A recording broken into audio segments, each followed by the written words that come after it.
Bab 9. Dalang di balik layar. Ketika kami tiba di asrama wanita, pengawas Yu sekali lagi duduk di sana, menguap. Setelah saya membangunkannya dan memberitahunya bahwa kami ingin melihat kamar 106 lagi, dia mengeluh sedikit tetapi pada akhirnya dia masih membawa kami ke kamar. Karena kelas sedang sesi, sebagian besar siswa berada di gedung akademik. Orang-orang yang tidak memiliki kelas sekarang telah pergi untuk memeriksa apa yang terjadi di hutan, seperti Yaxian dan teman sekamarnya. Jadi asrama sangat sepi, kamar 106 selalu sama dan sepertinya tidak ada yang salah. Saya tahu ada yang salah tapi saya belum menemukannya. Setelah kami memasuki ruangan, Miao yang hidup dan Ryu menjadi sangat tenang. Dan kemudian dia pingsan. Syukurlah Zen ada di sampingnya dan bisa menangkapnya. Saya mencubitnya untuk membangunkannya dan bahkan bertanya apa yang terjadi dan apakah dia baik-baik saja. Jawabannya hampir membuatku pingsan. Ada banyak babi di sini. Banyak babi. Apakah kamu baik-baik saja? Apakah kamu demam? Zen meraba dahi Miao dan kemudian berkata, kamu tidak demam. Jadi apa yang kamu bicarakan? Benar-benar ada banyak babi di sini. Banyak dan banyak. Aku tidak dapat menghitung berapa banyak.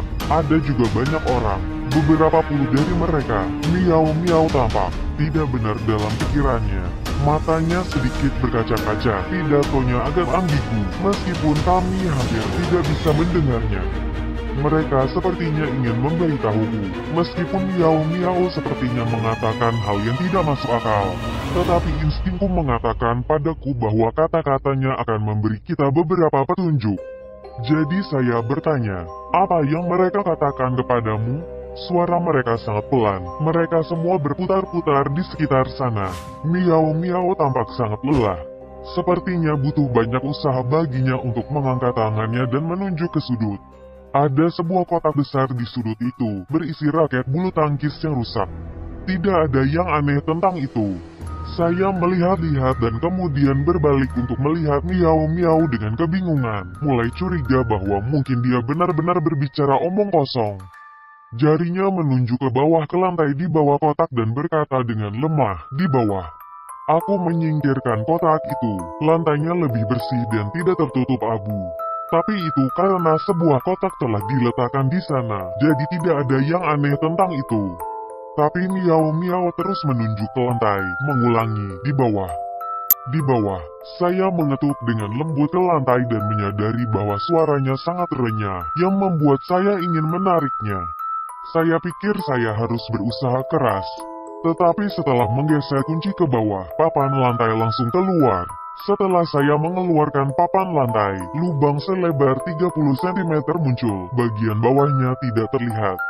Dilihat dari jarak lubang di hutan dan makam, ruangan ini berjarak sekitar 3 atau 4 meter dari makam.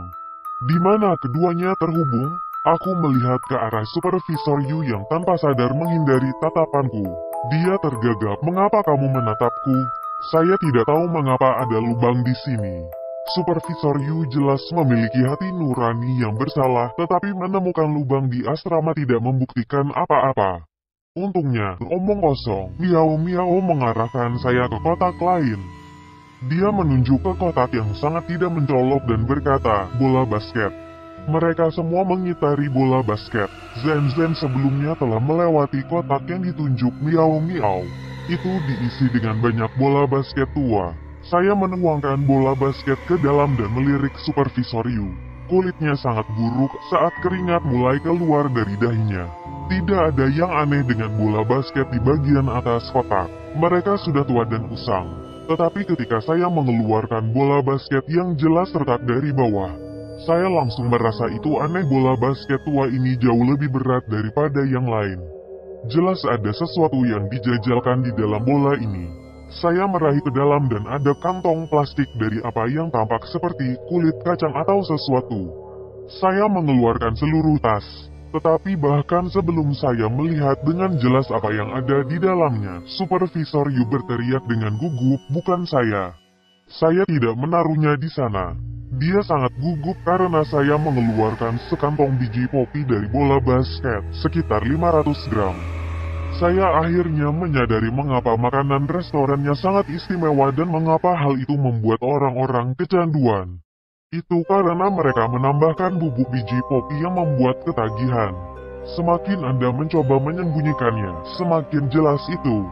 Selain Anda, siapa lagi yang memiliki kunci ke ruangan ini? Saya mengangkat sekantong biji popi dan melangkah ke supervisor Yu.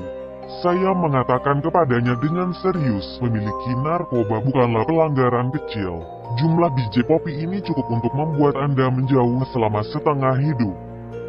Sebenarnya, memiliki, mengangkut, memperdagangkan, dan menimbun sejumlah kecil benih popi sebenarnya bukan tindak pidana kecuali Anda memiliki lebih dari 200 kg benih itu. Jumlah yang ada di tangan saya paling banyak setengah kilo yang hanya akan menghasilkan denda beberapa ribu yuan. Tapi dia jelas tidak menyadari aturan dan regulasi tentang hal ini. Jika tidak, dia tidak akan mencoba menakut-nakuti siswa. Jadi saya menggunakan ini untuk membesar-besarkan tuduhan terhadapnya, memaksanya untuk mengungkapkan hal-hal yang dia ketahui. Dari wajah putih kertas supervisor Yu, saya curiga saya berhasil, jadi saya mulai mendapatkan pengakuan. Sebaiknya ceritakan semua yang kamu tahu dan mungkin aku tidak akan melihat apapun. Kalau tidak, aku mengayunkan kantong plastik di tanganku. Dengan suara serius, saya berkata, jika tidak, Anda bisa menunggu sel penjara Anda. Cepat bicara, rahasia apa yang disembunyikan di ruangan ini? Bagaimana Anda berhubungan dengan hantu wanita dengan bayi? Mengapa Anda menipu Zen untuk makan malam dengan Anda kemarin? Apa motifmu? Cerita ini kembali ke 10 tahun yang lalu. Supervisor Yu ketakutan sampai menangis. Dengan suara gemetar, dia mulai memberitahu kami tentang keadaan di sekitar situasi. Iklan 10 tahun yang lalu, ada seorang gadis bernama Ye Xiaolou yang tinggal di kamar 106. Dia sangat cantik dan memiliki banyak pengejar. Seringkali anak laki-laki berlari ke belakang asrama pada malam hari untuk bermain gitar dan menyanyikan lagu cinta untuknya melalui jendela. Tapi dia tidak pernah tergerak oleh pengejarnya, malah fokus pada studinya. Setelah itu, perutnya berangsur-angsur mulai membengkak dan ternyata dia hamil. Sebenarnya tidak jarang melihat siswa hamil, tetapi tidak ada yang pernah melihatnya berkencan dengan siapapun, jadi semua orang menganggapnya sangat aneh. Tapi tidak peduli betapa anehnya itu, tidak ada hubungannya dengan tugas pengawasan saya, jadi saya tidak khawatir tentang situasinya. Selama liburan festival musim semi tahun itu, sebagian besar siswa pulang ke rumah. Hanya gadis-gadis di kamar 106 yang tinggal di sini, tetapi tidaklah aneh bagi siswa untuk tinggal di sekolah selama hari libur. Saya tidak keberatan. Saya hanya mengatakan kepada mereka untuk tetap aman dan menghindari membawa saya masalah. Tetapi kemudian pada hari pertama istirahat, Prof. Xiao secara pribadi datang mengunjungi saya. Sebelumnya, kami hanyalah 2 orang yang bekerja di universitas yang sama yang terkadang bertemu satu sama lain. Kami tidak benar-benar mengenal satu sama lain, jadi saya sangat terbebani olehnya. Ketika dia tiba, dia langsung ke intinya dan berkata, Ye Xiaolou dari kamar 106 adalah muridku. Dia hamil dan akan segera melahirkan. Saya harap Anda dapat membantu mengawasinya. Saya tahu bahwa Ye Xiaolou berada di kelas yang sama dengan putranya, dan saya pernah melihat putranya mengejar Xiaolou sebelumnya. Sekarang dia datang kepada saya dengan pesan seperti itu, bahkan orang bodoh pun akan tahu bahwa bayi di dalam perutnya adalah cucunya. Karena dia secara pribadi datang mengunjungi saya tidak dapat menolak permohonannya. Mempertimbangkan posisinya di sekolah, hanya dengan sepatah kata darinya kepada presiden, saya akan keluar dari pekerjaan. Pada hari Xiaolou melahirkan, dia sekali lagi datang untuk membantu, tetapi putranya tidak terlihat. Hal ini membuat saya curiga apakah anak yang ada di perutnya itu adalah cucunya atau anaknya. Meskipun dia bukan dokter kandungan, dia masih cukup paham dengan masalah itu. Saya juga pernah melahirkan sebelumnya, dan ketiga gadis itu juga membantu. Jadi persalinan berjalan dengan sangat lancar. Tapi dia melahirkan makhluk yang cacat. Itu adalah bayi paling menakutkan yang pernah saya lihat. Kakinya saling menempel. Mulutnya lebih besar dari rata-rata bayi, dan juga agak menonjol. Apalagi saat lahir sudah memiliki 4 gigi tajam di mulutnya. Yang lebih menakutkan adalah ia bisa merangkak bahkan sebelum matanya terbuka. Dengan berlumuran darah, ia merangkak ke tubuh ibunya. Saya ketakutan dan tidak tahu harus berbuat apa. Jadi saya hanya diam dan menatap. Yang lainnya, termasuk Prof. Xiao, juga sama. Kaki orang aneh itu saling menempel, tapi tidak lambat saat merangkak. Itu sangat lincah dan dalam sekejap, ia merangkak ke dada Xiao Lou. Itu mulai menggaruk dan menggigit sampai merobek pakaiannya dan payudaranya terbuka, dan kemudian mulai menggigitnya. Awalnya saya mengira itu mencoba minum ASI. Tetapi kemudian saya mendengar jeritan tajam Xiao Lou dan saya melihat darah mengalir di payudaranya. Kemudian saya menyadari ia telah menggigit payudara ibunya dan sedang menyusui darahnya. Itu terlalu mengerikan. Setelah itu, Prof. Xiao memberiku sejumlah uang dan ingin aku memasak suplemen sehat untuk Xiao Lou dan dia ingin aku merahasiakannya. Saya tidak bisa membiarkan siapapun tahu bahwa dia melahirkan orang aneh. Pada saat itu, restoran suami saya baik-baik saja dan dia berencana untuk menutupnya. Saya ingin membantu lelaki saya mendapatkan pekerjaan di kantin sekolah. Karena profesor meminta bantuan saya pikir dia tidak akan menolak permintaan saya. Dia berpikir sejenak dan kemudian berkata kepada saya, mencari pekerjaan untuk suamimu tidaklah sulit tapi gajinya mungkin tidak diinginkan. Bagaimana dengan ini? Saya punya beberapa teman yang bekerja di pengobatan tradisional. Mungkin mereka bisa membantu mendapatkan beberapa biji popi untukmu. Setelah itu, dia akan memberiku beberapa biji popi setiap beberapa bulan. Setelah pria saya menambahkan biji popi ke dalam makanannya, bisnis menjadi lebih baik dan lebih baik setiap hari. Karena bisnis kami dihidupkan kembali oleh benih opium Prof. Xiao, saya tidak berani mengabaikan hal-hal yang telah dia percayakan kepada saya. Aku tidak hanya mengirimi Xiao Lou makanan dan sup setiap hari. Setelah sekolah dimulai, aku juga tidak membiarkan gadis-gadis lain masuk ke kamarnya secara sembarangan. Agar mereka tidak tahu kalau dia melahirkan orang aneh. Orang aneh itu sangat aneh. Itu tidak pernah menangis atau membuat keributan. Selain menggigit payudara ibunya untuk diberi makan darah, ia menghabiskan waktu lainnya untuk tidur. Jadi tidak ada gadis lain yang tahu tentang itu. Tapi kemudian, nafsu makan orang aneh itu bertambah dan hanya menyedot darah dari payudaranya. Tidak di tempat lain, jelas terlalu sulit bagi Xiao Lou sendirian. Tidak peduli berapa banyak suplemen kesehatan yang saya kirimkan kepadanya, kulitnya menjadi semakin pucat setiap hari. Jadi 3 gadis lainnya mulai memberi makan si aneh juga yang memperbaiki situasi. Selama waktu itu, Prof. Xiao terus mengirimi saya uang setiap bulan. Meminta saya membuatkan suplemen kesehatan untuk anak perempuan. Karena ada cukup uang yang bisa diperoleh, saya senang melakukan pekerjaan itu. Saya tidak pernah menyangka apa yang akan terjadi. Setelah Xiao Lou membunuh Qiongzi, orang aneh itu menghilang. Awalnya, saya mengira Prof. Xiao telah mengambilnya, tetapi keesokan harinya, Prof. Xiao memberitahu saya bahwa kamar 106 ada lubang di lantai. Dia menyuruhku untuk menjatuhkan hati babi ke dalam lubang setiap malam. Dan kemudian pada tanggal 15 setiap bulan lunar, bulan purnama, dia akan membawakanku hati manusia untuk dilemparkan. Aku curiga dia pasti menyembunyikan orang aneh itu di dalam lubang. Karena hanya orang aneh itu yang akan melakukan hal-hal menjijikan seperti itu. Setiap malam, saya akan membawa hati ke ruangan tempat pembunuhan pernah terjadi.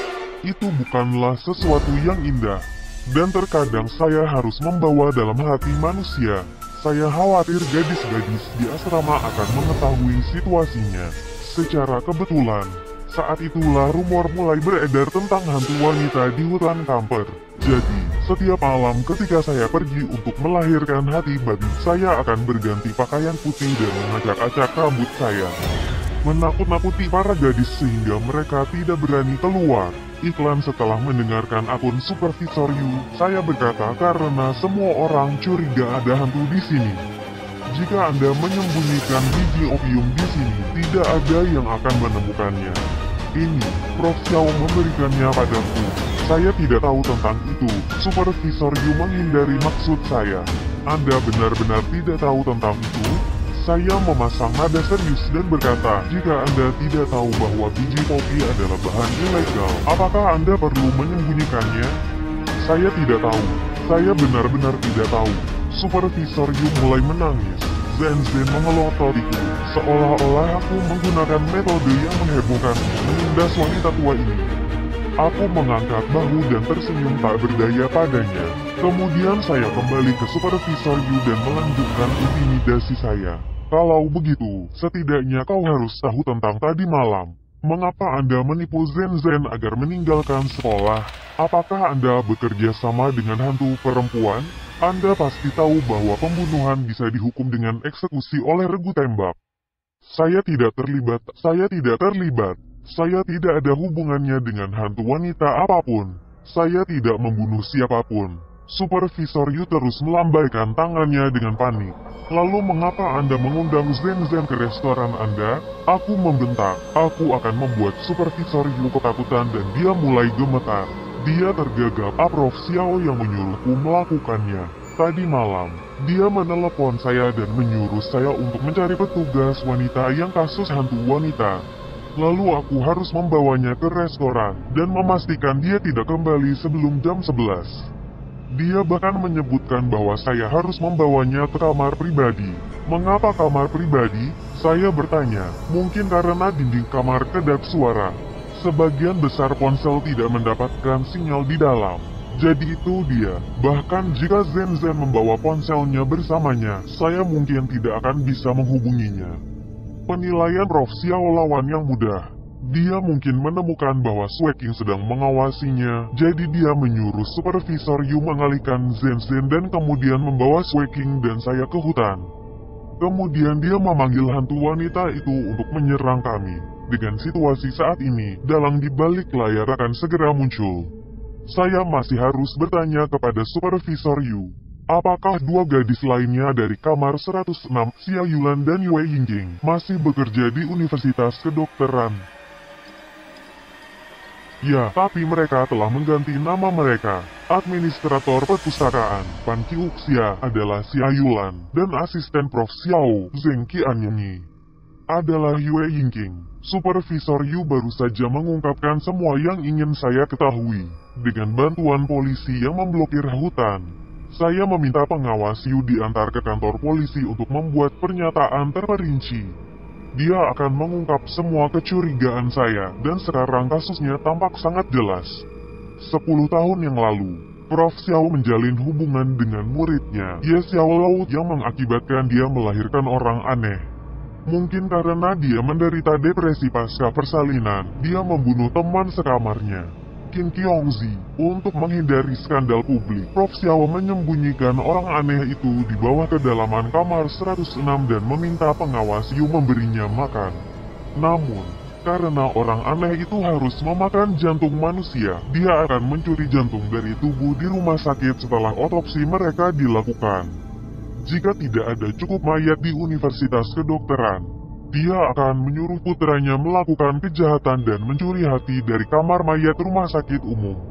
Kemudian dia meminta Xia Yulan dan Yue Yingqing berpura-pura menjadi hantu wanita untuk dibunuh di hutan kamper untuk memberi makan orang aneh itu yang membunuh 3 petugas pemadam kebakaran. Kebakaran di perpustakaan jelas-jelas disebabkan oleh Xia Yulan. Dia akan mengecat halaman di catatan yang mencantumkan penghuni kamar 106 dengan fosfor putih. Dan kemudian dia merusak alat pemadam kebakaran. Jika ada yang mencoba mencari informasi dari catatan tersebut, informasi itu akan dibakar. Tentu saja, ini hanya spekulasi saya. Adapun kebenaran masalah ini, kami hanya perlu menangkap dan menanyai Prof Xiao untuk mencari tahu. Masalahnya sekarang adalah Yue Yingqing yang berada di samping Prof Xiao. Memiliki kemampuan manusia super, jadi menangkapnya akan sulit. Selain itu, Prof Xiao yang licik tidak mungkin langsung mengakui kejahatannya. Ketika saya meminta petugas mengawal Supervisor Yu ke stasiun, awalnya saya ingin membiarkan Miao pergi bersama mereka. Tetapi ketika kami meninggalkan kamar 106, Gadis yang tampaknya setengah mati itu berangsur-angsur hidup kembali, dan kemudian dia mengobrol tanpa henti dengan Zen. Ketika saya menawarkan kepadanya untuk pergi lebih dulu dan pulang untuk beristirahat, dia tidak mau pergi. Saya tiba-tiba berpikir tentang bagaimana Miao Miao berperan dalam pengakuan supervisor. Meskipun dia baru saja mengatakan yang tampak tidak masuk akal, itu membuat kami mencari tahu lebih banyak detail. Mungkinkah bos merekrutnya ke tim investigasi aneh karena dia tahu kemampuan supernya? Tidak lama setelah kami mengirim supervisor Yu, Wei Ge muncul di depan saya. Aku mengangkat kakiku untuk menendang Wei kecil, tapi dia mengelak. Kamu berani menghindar. Aku bilang padamu untuk tiba di sini dalam waktu 30 menit. Tapi kamu melakukan kesalahan selama 1 jam penuh. Seperti kata pepatah, istri yang baru menikah itu seperti anak kecil. Anda harus memukuli orang seperti WIG sesekali sehingga dia mengerti mengapa bunga begitu merah. Sobat lama, kamu harus tahu bahwa ini waktunya makan siang. Jalanan penuh sesak sekarang. Suara WIG menunjukkan bahwa dia jelas merasa sedih. Aku merasa agak buruk karena telah mempermainkannya. Lagi pula, bahkan jika dia datang setengah jam lebih awal, itu tidak akan jauh lebih membantu. Saat ini, hal pertama yang perlu kami tangani bukanlah iblis ular di selokan, melainkan dalang di balik layar Prof. Xiao. Setelah WG menyerahkan rencana saluran pembuangan kepada saya membiarkan dia dan Miao Miao berjalan-jalan.